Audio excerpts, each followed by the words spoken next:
অভিষেক বন্দ্যোপাধ্যায় ঘাটালে 24-এ নির্বাচনে এসে বলল যে এই বছর 31শে ডিসেম্বরের মধ্যে ঘাটাল মাস্টার প্ল্যান করে দেখাবো। আজও কিন্তু ঘাটাল মাস্টার প্ল্যান হয়নি।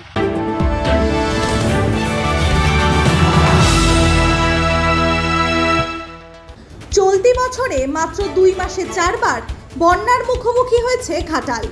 অভিযোগ, প্রতিশ্রুতি থাকলেও বাস্তবায়ন শূন্য। এই পরিস্থিতিতেই ঘাটাল পরিদর্শনে সাংসদ দীপক অধিকারী অর্থাৎ দেব, কিন্তু সেখানেই বিতর্ক। ঘাটালের বিভিন্ন এলাকায় পোস্টারের ছড়াছড়ি। স্থানীয় বিজেপি বিধায়ক শীতল কাপাটের নেতৃত্বে বিজেপি কর্মী ও সমর্থকেরা এই পোস্টার লাগিয়েছেন বলে জানা গেছে। তাদের অভিযোগ, গত লোকসভা নির্বাচনে দীপক অধিকারী যে ঘাটাল মাস্টার প্ল্যান বাস্তবায়নের প্রতিশ্রুতি দিয়েছিলেন তা আজও রূপ নেয়নি। বিজেপির সরাসরি অভিযোগ, দেব এবং সেচমন্ত্রী মানস রঞ্জন ভূঁইয়া ঘাটালের মানুষকে প্রতারণা করেছেন। প্রতি বছর যখন নির্বাচন আসে তখনই শাসক দল এই ধব্বার সাংসদ সেচমন্ত্রী যিনি ধুতি হাতে করে একসঙ্গে ফিরে বেড়াচ্ছিলেন সেই মানস ভূঁইয়া মহাশয় বারে বারে বলে যে মাস্টার প্ল্যান করে দেখাবো।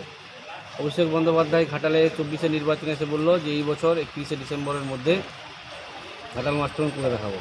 আজও কিন্তু ঘাটাল মাস্টার প্ল্যান হয়নি। ঘাটাল মাস্টার প্ল্যানের নাম করে ঘাটালবাসীকে উচ্ছেদ করার প্ল্যান করেছে। এটা কেন করেছে? আবার একইভাবে দেখুন 2017 সাল 26শে জুলাই যে ভয়াবহ ঘাটালবাসীর বন্যা এসেছিল, সেই বন্যায় প্রতাপপুরের বাঁধ ভেঙে বহু গ্রাম জলমগ্ন হয়েছিল।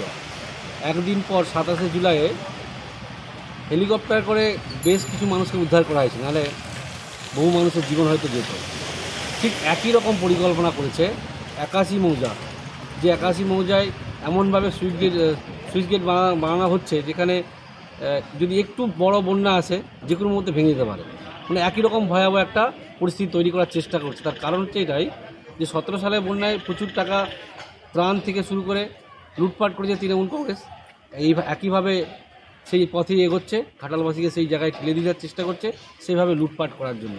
সেই জন্য আমরা পোস্টারিং করেছি এবং এই ধব্বার সাংসদদের কাছে জানতে চেয়েছি যে এবছর প্রায় 3 বার বন্যা হয়েছে, 4 বারের বন্যায় পড়েছে, তা আপনি একবারও মানুষের পাশে এলেন না, খোঁজ নিলেন না। তার কারণ হচ্ছে এটাই, আমরা বুঝতে পারছি যে উনি লজ্জায় আসতে পারছেন না। এই বন্যা আসলেই ঘাটালবাসীর কোনো না কোনো জায়গায় শিশু থেকে বয়স্ক থেকে কোনো না কোনো ব্যক্তির মৃত্যু হয়, যেটা খুব কষ্টদায়ক যে অকালে এই বন্যার জন্য চলে যাচ্ছে, অথচ নির্বাচনের সময় বলে যাচ্ছে যে মাস্টার প্ল্যান করে দেখা যায়।